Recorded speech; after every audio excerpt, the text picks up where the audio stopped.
शेर है कि गजल है, हंगामा है क्यों बरपा थोड़ी सी जो पीली है। या किसी ने नहीं पी फिर भी हंगामा बरपा है। क्यों बरपा है हंगामा? ये हंगामा बरपा है, एक सुप्रीम कोर्ट का डिसीजन आया है आर्किटेक्ट्स एक्ट के सेक्शन 37 पर, जिसमें कहा गया कि आर्किटेक्चरल सर्विसेज पर सिर्फ आर्किटेक्ट्स का अधिकार नहीं है। आर्किटेक्ट्स का अधिकार सिर्फ आर्किटेक्ट टाइटल पर है। कोई भी व्यक्ति जो भवन निर्माण से संबंध रखता है वो भवन निर्माण करने के लिए स्वतंत्र है, अपनी राय देने के लिए स्वतंत्र है, कंसल्टेंट की तरह काम करने के लिए स्वतंत्र है। और इस हंगामे के बाद चर्चा शुरू हुई आर्किटेक्ट्स एक्ट में अमेंडमेंट की। लोगों ने अलमारियों में से ढूंढ के, नेट से ढूंढ के आर्किटेक्ट्स एक्ट 1972 की कॉपीज निकाली, सेक्शन 37, सेक्शन 36 और विभिन्न सेक्शंस को पढ़ना शुरू करा। और उसके बाद हंगामा मच गया सोशल मीडिया पे। नौजवान architects, middle age architects, senior architects, तरह तरह की बातें सोशल मीडिया पर आनी शुरू हो गई। किसी ने काउंसिल को दोष देना शुरू कर दिया, किसी ने आदरणीय पीलू मोदी जी को दोष देना शुरू कर दिया, जिनका योगदान था आर्किटेक्ट्स एक्ट 1972 को तैयार करने में, पास कराने में। किसी ने आदरणीय JR भल्ला जी को दोष देना शुरू कर दिया, जो काउंसिल ऑफ आर्किटेक्चर के फर्स्ट प्रेसिडेंट थे। किसी ने अंडरस्टैंड करने की कोशिश नहीं करी ये मामला है क्या। एक चीज समझिए आप, जिन दिनों आर्किटेक्ट्स एक्ट का निर्माण कार्य चल रहा था, इसकी भाषा फ्रेम हो रही थी, इसकी लैंग्वेज ड्राफ्ट की जा रही थी, ये बात है तकरीबन 1969 के आसपास की। तब देश में मुश्किल से 1400-1500 आर्किटेक्ट्स थे, और उसमें से भी काफी ऐसे थे जो क्वालिफाइड नहीं थे। अब काउंसिल का गठन होना था, आगे के कामकाज के लिए भी ये व्यवस्था करनी थी कि इस आर्किटेक्ट्स एक्ट की देखभाल कौन करेगा और काउंसिल की रोजाना का कामकाज कौन चलाएगा। उसी को ध्यान में रखते हुए ये तय पाया गया कि सरकार, हर स्टेट की सरकार अपना एक प्रतिनिधि काउंसिल में भेजेगी। इंस्टीट्यूट ऑफ इंजीनियर का प्रतिनिधि रहेगा, all India council of technical education का प्रतिनिधि रहेगा, इंस्टीट्यूट ऑफ सर्वेयर का प्रतिनिधि रहेगा। 5 व्यक्ति इंडियन इंस्टीट्यूट ऑफ आर्किटेक्ट से चुन के जाएंगे और 5 व्यक्ति आर्किटेक्चरल कॉलेज से चुनकर जाएंगे। तकरीबन 55-56 लोगों की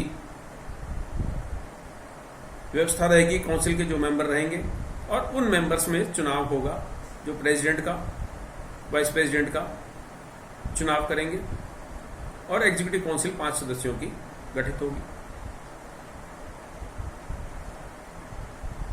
और कोई तरीका नहीं था इस काउंसिल का गठन करने का। 1972 आर्किटेक्ट्स एक्ट नाम दिया गया, 1975 में ये पास हुआ। ये इसका घटनाक्रम, एक लंबा समय बीत गया, लोगों के वेस्टेड इंटरेस्ट शुरू हो गए। मैंने एक RTI लगाई थी काउंसिल ऑफ आर्किटेक्चर में। मैंने प्रश्न पूछा था कि आर्किटेक्चर स्टूडेंट्स को पढ़ाने के लिए कौन कौन सी डिग्रीज वैलिड हैं।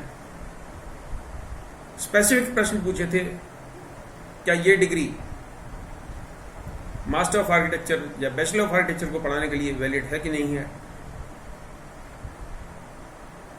मेरे पास जवाब आया कि एमटेक की डिग्री, MBEM की डिग्री, MURP की डिग्री, बैचलर ऑफ आर्किटेक्चर और मास्टर ऑफ आर्किटेक्चर को स्टूडेंट्स पढ़ाने के लिए वैध योग्यता नहीं है। एक हरियाणा का सरकारी कॉलेज है,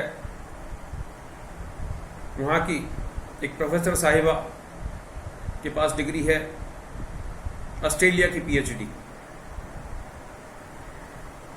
काउंसिल ने स्पष्ट रूप से IITI में जवाब दिया कि काउंसिल ऑफ आर्किटेक्चर इस डिग्री को रिकॉग्नाइज नहीं करती। इस तरह के लोग इंटरव्यू पैनल्स में बैठते हैं जिनकी अपनी डिग्री अवैध है। इस तरह के लोग प्रोफेसर्स के, असिस्टेंट प्रोफेसर्स के चुनाव प्रक्रिया में बैठते हैं जिनकी अपनी डिग्री अवैध है। अभी हाल ही में एक वेबिनार मैंने देखी जिसमें एक व्यक्ति ने सवाल करा, जिसमें IIA के वरिष्ठ लोग बैठे थे, काउंसिल के वरिष्ठ लोग बैठे थे। उसने सवाल करा कि हम जो बिल्डिंग प्लान सबमिट करते हैं, हमारे बिल्डिंग प्लान्स की जांच ड्राफ्ट्समैन क्यों करता है, इंजीनियर क्यों करता है, उन विभागों में आर्किटेक्ट्स क्यों नहीं है? इसका बड़ा विचित्र जवाब आया। अभी आर्किटेक्चरल इंस्टीट्यूशंस के प्रतिनिधियों का चुनाव हुआ था जो काउंसिल में जाएंगे।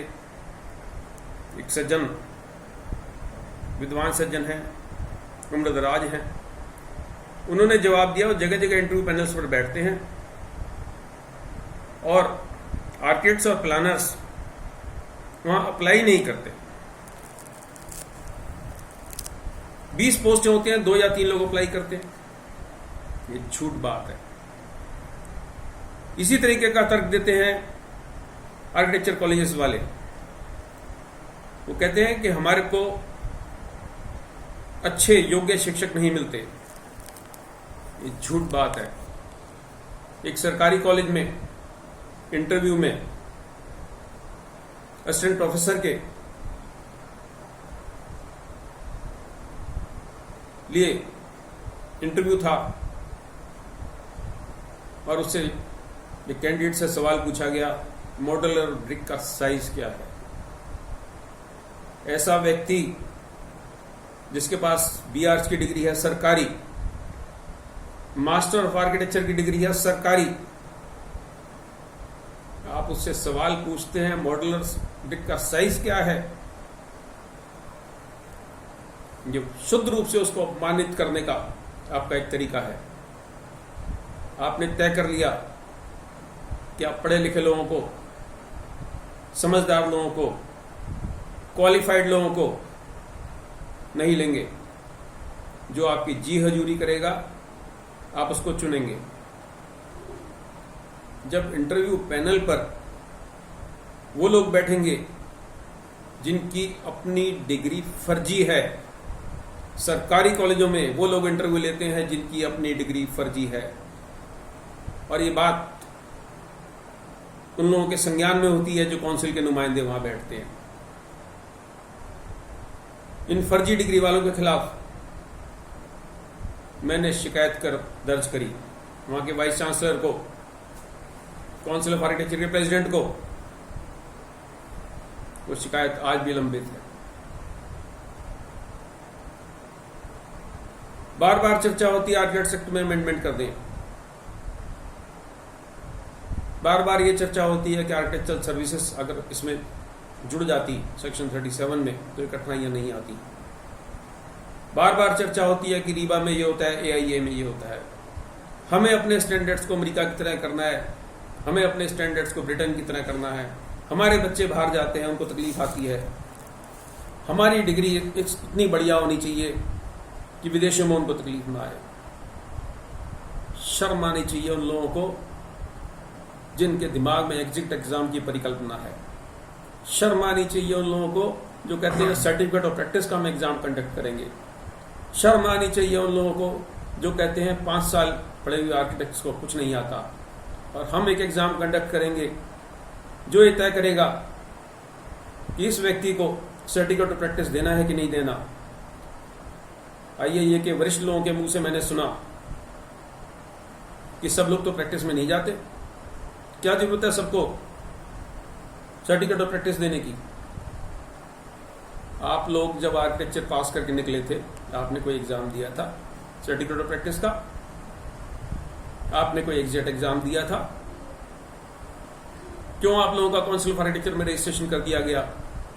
क्यों आप बड़े से बड़ा बिल्डिंग प्लान सबमिट करने के लिए सक्षम हो, और क्यों आपके पढ़ाए हुए बच्चे, आपके पढ़ाए हुए स्टूडेंट्स, आपके बनाए हुए आर्किटेक्ट्स की काबिलियत पर आपको शंका है? ये एक साजिश है, ये साजिश है नए आर्किटेक्ट्स के खिलाफ, ये साजिश है नौजवान आर्किटेक्ट्स के खिलाफ। क्या आपने 25,000 आर्किटेक्ट जो हर साल बन के निकलेंगे उनसे पूछा है कि आप एक एग्जीक्यूटिव एग्जाम देने के लिए तैयार हैं कि नहीं तैयार? क्या आप आर्किटेक्चर कॉलेज में एडमिशन लेते हैं? आपने उन बच्चों को बताया है कि आपकी 5 साल की डिग्री का कोई मूल्य नहीं है, हम फिर से आपका एक एग्जाम लेंगे, हम तय करेंगे कि आपको आर्किटेक्ट लाइसेंस और प्रैक्टिस दी जाए कि नहीं दी जाए, हम तय करेंगे कि आप आर्किटेक्ट हैं कि नहीं हैं। आप हमारे दफ्तरों में 1 साल 2 साल नौकरी कीजिए, हमारी मर्जी है हम कितनी आपको तनख्वाह देंगे, हमारी मर्जी है हम आपको तनख्वाह दें कि नहीं दें। और जब तक हम आपको सर्टिफिकेट नहीं देंगे, जब तक काउंसिल ऑफ आर्किटेक्चर में आपका रजिस्ट्रेशन नहीं होगा। ये क्या हो रहा है? काउंसिल ऑफ आर्किटेक्चर के एक भूतपूर्व प्रधान ने काउंसिल ऑफ आर्किटेक्चर में बैठ के घोटाले करे। आरटीआई से मैंने उसकी सारी जानकारी निकाली। काउंसिल ऑफ आर्किटेक्चर में एक व्यक्ति की उन्होंने नियुक्ति करी 1 लाख रुपए महीना सैलरी पे, बगैर कोई नोटिस निकाले, बगैर सरकारी कायदे कानूनों का पालन करे। 2 पेज का मेरे पास जवाब आया जो उनके घोटालों की पूरी चिट्ठा था। काउंसिल ऑफ आर्किटेक्चर में मैंने इस तत्कालीन प्रधान के बारे में कंप्लेंट दर्ज करी, तो कंप्लेंट आज भी लंबित है। दोस्तों, किरण बेदी का नाम अगर आपको याद हो, तिहाड़ जेल में उनकी पोस्टिंग की गई थी एक तरीके से उनको प्रताड़ित करने के लिए। किरण बेदी ने ऐसे सुधार करे कि वो एक नजीर बन गया। काउंसिल ऑफ आर्किटेक्चर के भूतपूर्व प्रधानों ने कुछ ही करा हो, पिछली एग्जीक्यूटिव काउंसिल्स ने कुछ भी करा हो, काउंसिल ऑफ आर्किटेक्चर के नए प्रधान के पास, नई टीम के पास, नई एग्जीक्यूटिव काउंसिल के पास ये मौका है कि आप जनता से जुड़ें, नए आर्किटेक्ट से जुड़ें, उनकी भागीदारी निश्चित करें, उनकी बात सुने। जितने आर्किटेक्चर कॉलेज हैं वहां ईमानदारी से नियुक्ति हो, जितने आर्किटेक्चर कॉलेज हैं वहां ईमानदारी से इंस्पेक्शन हो। इतिहास ने याद रखा है पिछले काउंसिल ऑफ आर्किटेक्चर के जो बेईमान प्रेसिडेंट्स रहे हैं, और इतिहास याद रखेगा आपको भी, आपके काम को भी, और काम हमेशा याद रखा जाता है। संस्थाएं वहीं रहती हैं, प्रधान आते रहते हैं, जाते रहते हैं, और जो चीज डॉक्यूमेंट्स में है, जो चीज तथ्य हैं, उन तथ्यों को आप नकार नहीं सकते। एक आर्किटेक्चर कॉलेज के प्रिंसिपल ने मेरे से पूछा, कॉलेज से आप चाहते क्या हो? ये हर थोड़े दिन में आप एक आरटीआई लगा देते हो, आपका इरादा क्या है? दोस्तों, मेरा इरादा सिस्टम को साफ करने का है। मेरा कोई वेस्टेड इंटरेस्ट नहीं है, मेरा कोई पर्सनल एजेंडा नहीं है। मैं जो आरटीआई लगाता हूं, जो आरटीआई के जवाब आते हैं, वो सारे के सारे सोशल मीडिया पे डालता हूं। आप उन आरटीआई को पढ़ें, उनके जवाब पढ़ें। मेरा किसी को डिफेम करने का इरादा नहीं है, और किसी व्यक्ति को अगर लगता है मैं डिफेम कर रहा हूं उसको, मेरे ऊपर मुकदमा करे, मानहानि का मुकदमा करे। ये सारे डॉक्यूमेंट्स जो सोशल मीडिया पे डले हैं, ये सारे डॉक्यूमेंट्स जो आरटीआई के जवाब में मैंने हासिल करे हैं, ये सारे डॉक्यूमेंट्स अदालतों में पेश किए जाएंगे। दोस्तों, हर साल 25,000 आर्किटेक्ट्स नए बनकर निकल रहे हैं। आप उनके भविष्य के साथ खिलवाड़ नहीं कर सकते। आपको फर्जी आर्किटेक्चर कॉलेज को बंद करना होगा। आपको उन प्रोफेसर्स को हटाना होगा जिनके पास फर्जी डिग्री है। देश में अच्छे आर्किटेक्ट्स की कमी नहीं है, अच्छे टीचर्स की कमी नहीं है। आपको वेस्टेड इंटरेस्ट को हटाना होगा, आपको बेईमान लोगों को हटाना होगा। दोस्तों, आपको मेरी बातें कठोर लग सकती हैं। मैं कोई नेता नहीं हूं, मैं आपकी तरह का एक आर्किटेक्ट हूं। क्या है मेरा एजेंडा? मेरा एजेंडा सिर्फ एक है कि हमारे नौजवान साथी जो नए आर्किटेक्ट्स निकल रहे हैं, उनको प्रताड़ित ना किया जाए, डिफरेंट म्यूनिसिपल कमेटीज उनसे रजिस्ट्रेशन के नाम पर पैसा ऐंठती हैं और उनको धमकी दी जाती है अगर आप हमारे हिसाब से नहीं चलेंगे आपका रजिस्ट्रेशन कैंसिल कर देंगे। जब सुप्रीम कोर्ट के स्पष्ट ऑर्डर्स हैं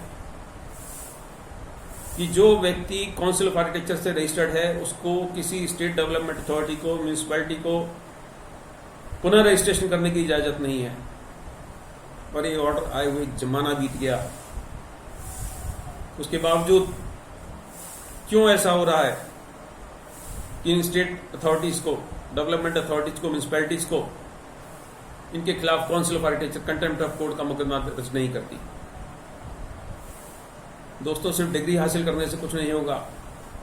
आपको अपना सम्मान बचाना है, आपको अपनी डिग्री का सम्मान बचाना है, आपको अपने प्रोफेशन का सम्मान बचाना है। आपको लोगों को बताना है कि ये फलाना व्यक्ति जिसको डेवलपमेंट अथॉरिटी ने, म्यूनिसिपैलिटी ने नेशनल बिल्डिंग कोड का हवाला देके रजिस्टर कर दिया बिल्डिंग प्लान सबमिट करने के लिए, निर्माण कार्य करने के लिए, उसमें और आप में फर्क है। अगर आप इस फर्क को महसूस करते हैं, इस वीडियो को शेयर करें, इस वीडियो को दूसरे लोगों को भेजें, इन वीडियो को अधिकारियों को भेजें। मैं काउंसिल ऑफ आर्किटेक्चर के पदाधिकारियों से निवेदन करता हूं कि मामला बड़ा संगीन हो चुका है। सेक्शन 37 पे ये जो सुप्रीम कोर्ट ने संज्ञान लिया है, ये जो सुप्रीम कोर्ट का फैसला है, ऐसा फैसला नहीं आता अगर आप संगठित होते। सुप्रीम कोर्ट ने सिर्फ वही कहा है जो आपके एक्ट में लिखा है। एक्ट में आपके पास अभी भी ढेर सारी पावर्स हैं, आप उन पावर्स का इस्तेमाल कीजिए। फर्जी आर्किटेक्ट्स को पकड़िए, फर्जी डिग्री होल्डर्स को पकड़िए, फर्जी फैकल्टी को हटाइए। आप जब तक अपना घर साफ नहीं करेंगे, जब तक आप अदालत को दोष देने के अधिकारी नहीं हैं। नमस्कार।